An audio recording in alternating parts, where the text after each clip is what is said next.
Yo, so base. You know, I clean up pretty well. And not only do I clean up pretty well via makeup, hair, and outfit, but I can really fake a good photo. Today I'm gonna teach you how to go from this, which is still perfectly acceptable and cute, to this.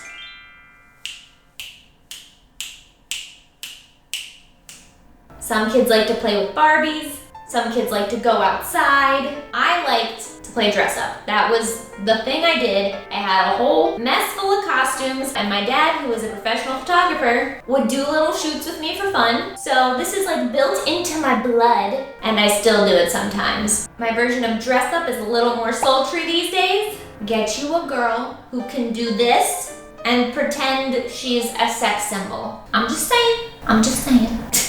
I love the idea of calling myself a sex symbol when I look like this. And thank you to Casetify for sponsoring this video, but we'll talk about that later. Oh, wow, great timing. And it was Peter. It's like he knows I'm filming without him. Great.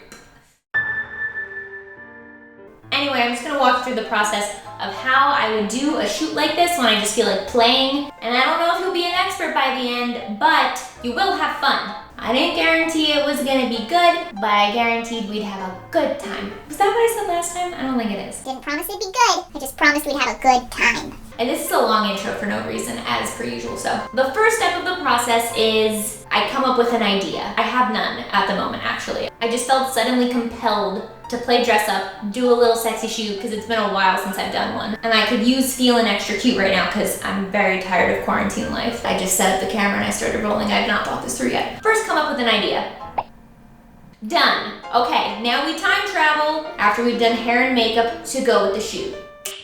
Makeup and hair done. As you can see, the theme is intense. So let me walk you through how I figure out where to start the shoot. Sometimes I'll start a shoot off the idea of the location I'll be shooting, but today I centered it around the thing that I wanted to wear. Wait till you see this outfit. It's amazing. So I know what outfit I want to wear in this. It's a particular jacket, and I was thinking that there's not many places in my apartment that I haven't already shot or pieces of furniture that I haven't already shot with, except for that corner of my shooting room. And I think it might work. It's a little bland. Obviously there's a door in front of it, which makes it a little awkward. But if I clear off the top of this, I can pose on it and maybe that'll work out. These pieces of furniture would at least go with the jacket that I'm planning on wearing. So that's a good start. Otherwise, I'm not really sure where I would pose because it either doesn't match with the outfit that I wanted to wear or I've already posed with it. Like this picture is just in front of my credenza that I have set up. This picture is just on my bed in my room. This picture is on the floor of my apartment just using a little fuzzy blanket. So you make do with what you have. And in this case, we're gonna make do with these guys, which by the way, hold all of my makeup. So appropriate. Who said this wasn't a makeup video? Did you?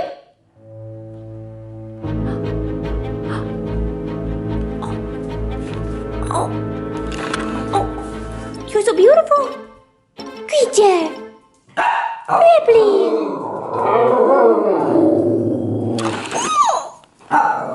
Now the next trick is going to be to try to find a way to light this in a way that makes it look more interesting, prettier, more dramatic. Because the way that we're starting, it's not dramatic at all. It's just a weird corner. By the way, the reason that these things are in front of a door is because this door is to a bathroom that has 3 entries into one bathroom. And I needed the space. Look at this. We got tight quarters here.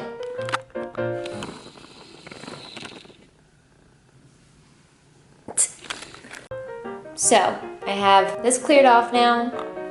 I have my camera right here in portrait mode because I prefer portrait over landscape. So now I'm gonna play with the lighting and figure out some beginning poses.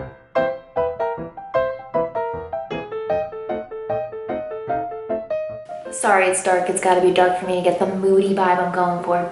Maybe it didn't focus, I don't know. What's up, Laura Croft? There's a lot of different ways that you can do self-portraits. One is to set a timer, which pretty much every camera has. But like in this case, the camera is so far away that I would have to hit the 10-second self-timer, run over here, get up, get in the pose, and hope that I'm in the shot. Luckily, what's easier is that a lot of cameras also have apps. I'm shooting with a Sony a7S II, so I'll be using Sony's app to use this as a remote for the camera. The only tricky thing with this app is that it only has a 2-second self timer, not a 10. So I use this as a remote to hit the shutter button, and then I have to hide my phone or toss it across the room. Pose. And then I get to review the picture directly on my phone instead of having to run back and forth. So that helps a lot, and that is basically the key. My phone is the key. Speaking of which, I know that you've been checking out how cute my phone case is, in which case, let me tell you about today's sponsor, Casetify. Oh, she's getting so subtle with her ads. Casetify is back, and thank God, because I had a hard time narrowing it down to just a few cases that I wanted the last time. Casetify is the phone case brand that has a massive selection of military-grade phone cases without sacrificing style or customization. Get a case that says Zombie, or maybe Important Babe, or Jessica if your name is Jessica. The options are limitless. Maybe also if your name is not Jessica? I don't know, it depends. You might be feeling wild. They have mirrored cases that you can customize, several Halloween cases just in time for you to get spooky for October. They've collabed with Lisa Frank if you're a 90s babe. I'm not sure there's anything they don't have. Speaking of which, they also have other tech accessories like AirPod cases, screen protectors, laptop cases. Just so you know, Casetify, I have my eye on those next. Their impact phone cases are drop approved for up to 6.6 feet, but they're also super slim at just 13 millimeters thick. Whatever you're looking for in a phone case, chances are good you can find it with Casetify. So go to casetify.com/Mikey today to get 20% off and match with me. And we're back, and I'm ready. Yes, I know that this is the most obnoxious outfit ever, but I would dress like this every single day if I could. Sorry that the audio's not great, by the way. I have to use the crappier camera that I have because I'm using my good camera to be able to take the actual pictures. But I'm in place, I'm checking my lighting, I'm checking the area, the poses to see if I like it, the outfit, because sometimes I'll set up an entire shoot and then decide I hate all of it. So, this is the best we can do. It's basically a giant experiment, but that is why the phone is crucial to be able to basically have a little monitor in your pocket at all times. So let's just try one for fun. I need to be able to hide my phone, I'll hide it right there on my leg. This leg ain't doing it for me. That's maybe better. Kind of losing it because it's so dark. It's all about playing. This was a very warm outfit choice. Sometimes the most awkward feeling poses look the best, so that's part of the experiment as well. The first hour of almost any shoot I do is just me messing around, and it'll take me a while to figure out the exact lighting setup, posing. This might change a lot in the course of what we're doing, but I think that's why it's fun. I might figure out a pose, but by the time I figure out a pose, I don't like my face, vice versa. You can make little tiny adjustments to every little thing since you can see yourself in the monitor. That looks ridiculous, so I'm gonna switch it up a little.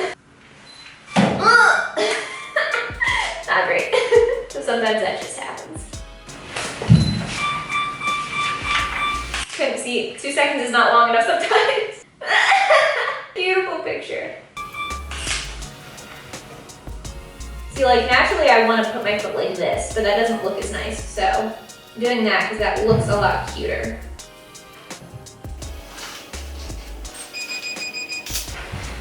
I like the other pose better. You know, awkward. So I just shot like that for a while, but I feel like in a lot of the poses the jacket looks too bulky. I want to try something else in case I can't make the door look less awkward in editing. And I'm gonna try a couple poses without the jacket at all. Change the lighting a little bit, play with the setup. I don't know what I want, but I know that I can do better. We know it. I don't know if I'm gonna want the light straight on. I'm also gonna try to pull these out a bit, I think. Hope my ass doesn't fall off of them. This is definitely a fire hazard, so I'll take this out. Now we've got more door frames to worry about, but maybe I can make it work. This is a closer shot. Oh, yeah, there's nothing back there to catch me. Okay. Posing is awkward. At least for me. Maybe not for everyone, but it definitely is for me. Nope. Yikes. Okay, so these are not working out at all. Think back to the pictures I showed you in the beginning of this video so that you know things work out for the better. Just, you know, not currently. Ooh, can I hide the door handle that way? Kind of. See, it's a process. It's not a quick situation by any means. Weird, but it might work. I'm trying to figure out how to make my leg look long. I mean, one way would be to take off this so that you see more of my leg, but I like this thing, so I want to keep it. That's interesting. The problem is I'm currently not hiding my phone very well. And by not very well, I mean at all. But I might be able to Photoshop it out if I say keep my hand exactly where it is right now and just take a straight shot. Then I can Photoshop it later. Alright, this is very Lara Croft all of a sudden. I mean, I know that it already was, but now it's like out of hand. Whatever. So now that I have a pose I like-ish, I'm gonna keep finessing the pose, and I'm also working on my face. Because now it's about Because a lot of people, when they're posing or they're aware that there's a camera on them, they hold tension in some part of their body, and for me, it is 1000% my mouth. So, if you see me doing this, it's because I'm trying to loosen up my jaw and my mouth area, especially once I become aware of my face and I'm not thinking about the pose so much anymore. Alright, so face looks better this way, towards the light. Sometimes the moodiness is preferable, but in this current moment, it's not. So you really don't have a lot of time to think about the pose. I'm gonna sit my butt back a little bit so that I can change my angle a little. It's very uncomfortable. Ooh, that looks highly sexual. Is that too much knee? Did I lose my good pose? Alright, I feel like I'm losing that a little bit, and once I feel like I'm losing it, I just try to review the pictures and figure out what it is I'm doing right or wrong, and maybe try to find it again. And you can look at all of them through the app. Let's see what we got here.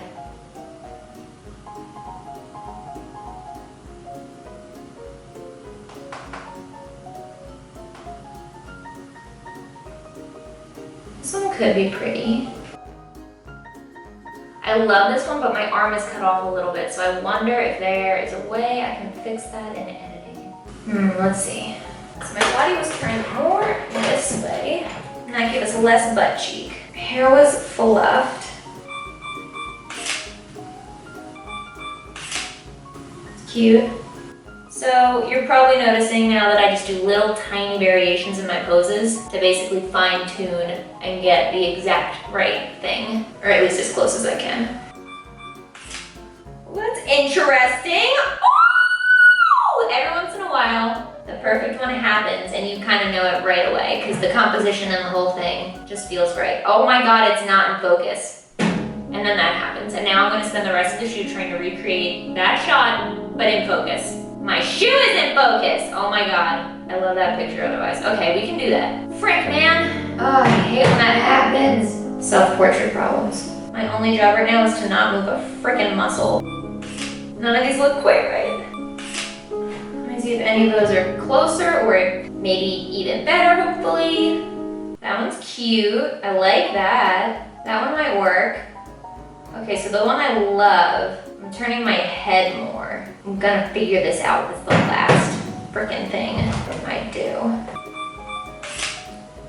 I don't remember what I did. The problem, you never recreate it ever again. I'm giving up, we're moving on. One of them will be close enough or it won't be. Whatever. All right, now I want to try a different setup that's lower and against the makeup cases so that I can wear the white jacket and hopefully have it look right this time. And again, all we have going on right now is I have my ring light bouncing onto that wall to just add some extra fill, and then I have this light as my main key light, and it's got wax paper over it to diffuse the light a little bit, make it a little bit less harsh. And my camera's right there to be able to see what's going on this time. So let's do that. All right, we got the drama. Good.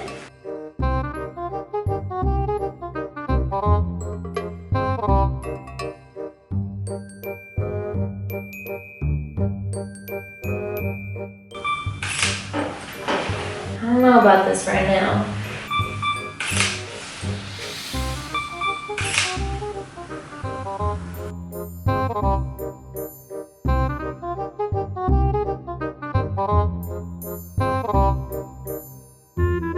Give myself a more dramatic something, I don't know. But I'm not currently into it at all. Again, we're back to square one and trial and error to see what works, what doesn't really work. I really want to document this cool jacket. I haven't been able to wear it out yet because it's been too hot, but I don't know, it's just so beautiful that I want to capture it in a picture, and this might not be the photo shoot to do it.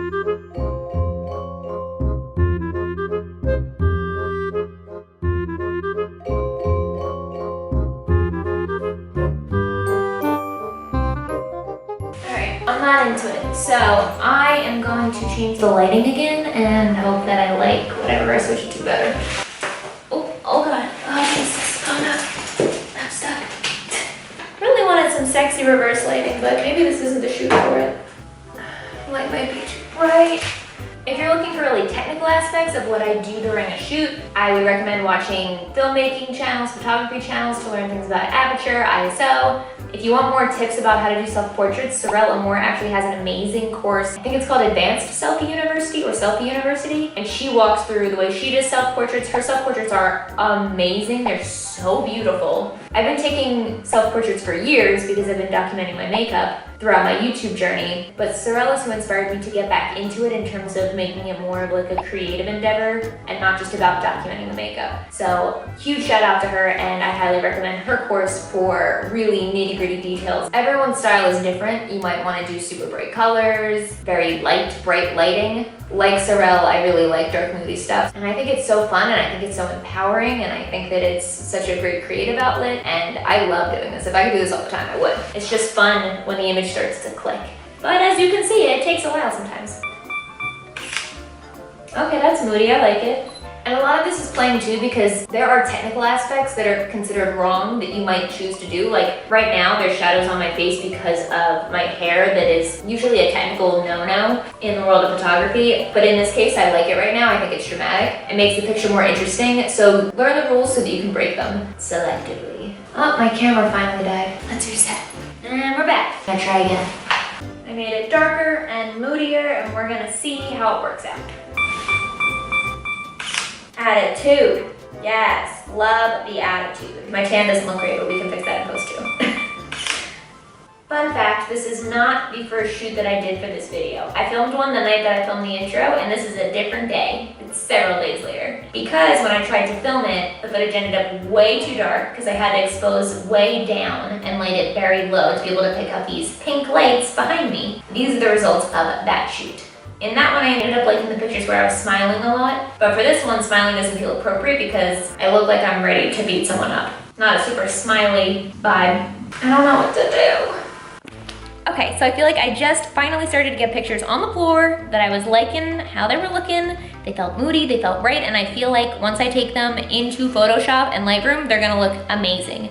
I feel like they make me look like I'm a badass, even though I don't actually feel like a badass. So if you guys don't take self-portraits, I highly recommend you do it. You don't need a fancy camera or fancy gadgets to be able to do it. As you can see, I used two very basic lights, a ring light and one spotlight. But this picture that I did here, this is just with natural light. No lights whatsoever. So you don't have to have fancy stuff by any means. An iPhone has a self-timer, so that's a great way to get started and start to practice. You can use your phone as your own monitor because you're looking at it.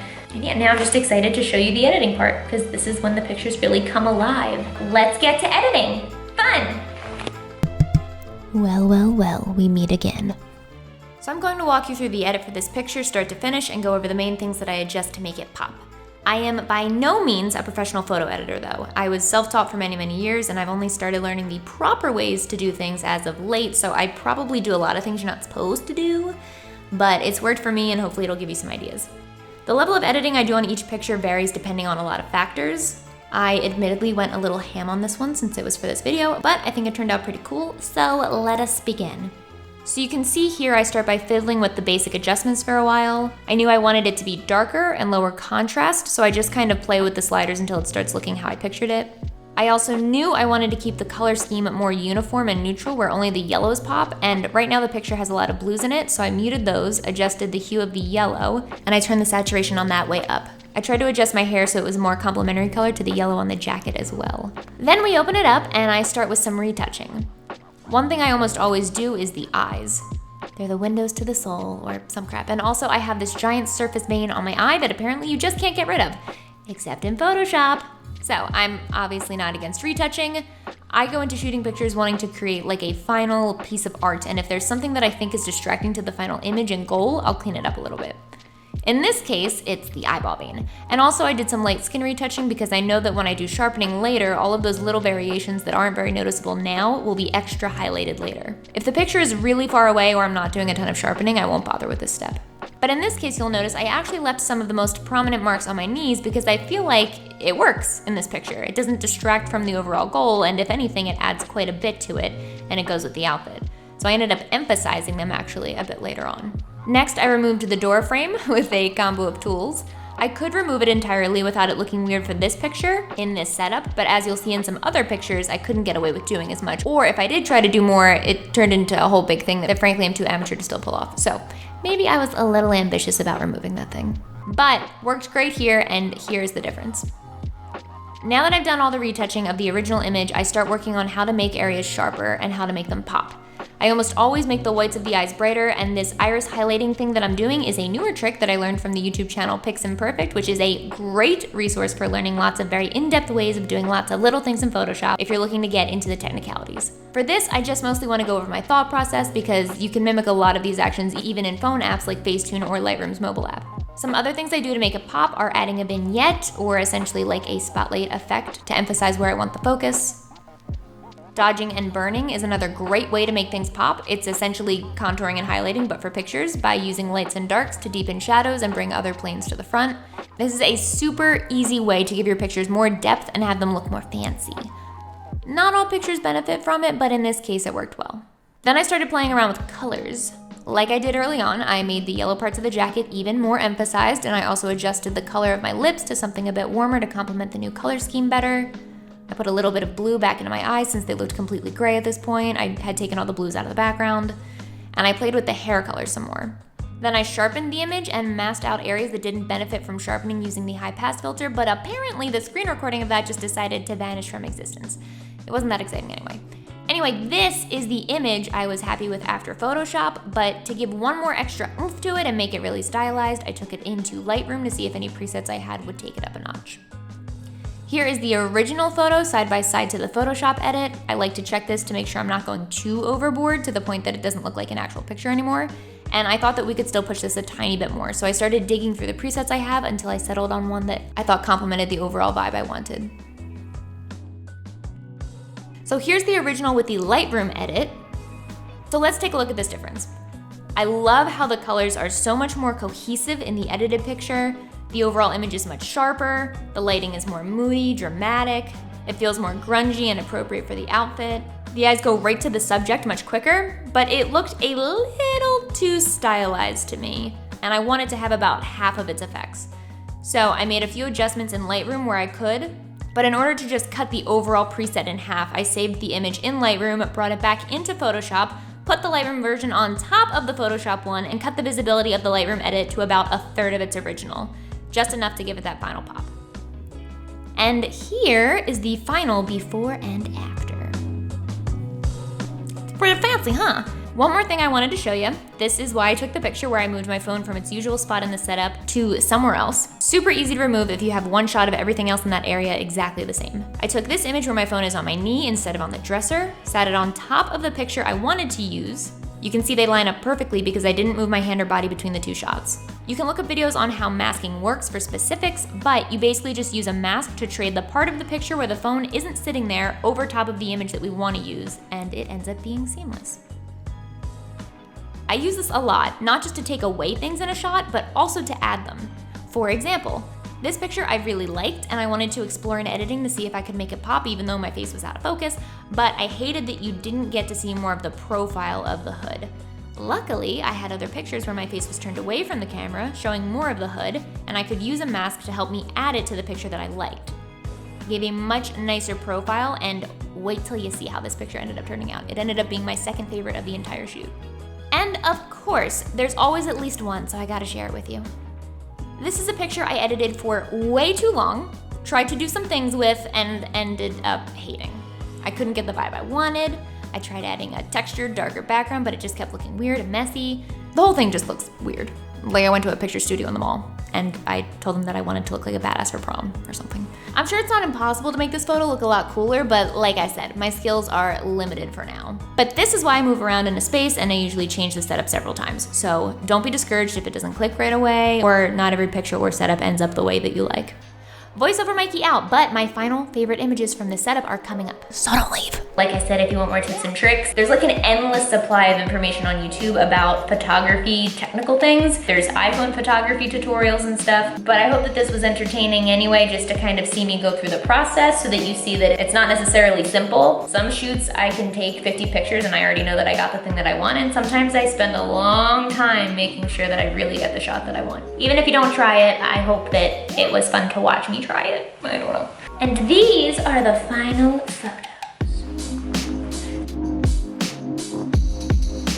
That's this week's video. Thank you for watching. I hope that if you try this, you have some fun with it and just send me the pictures on Instagram or Twitter because I want to see them. And that's it.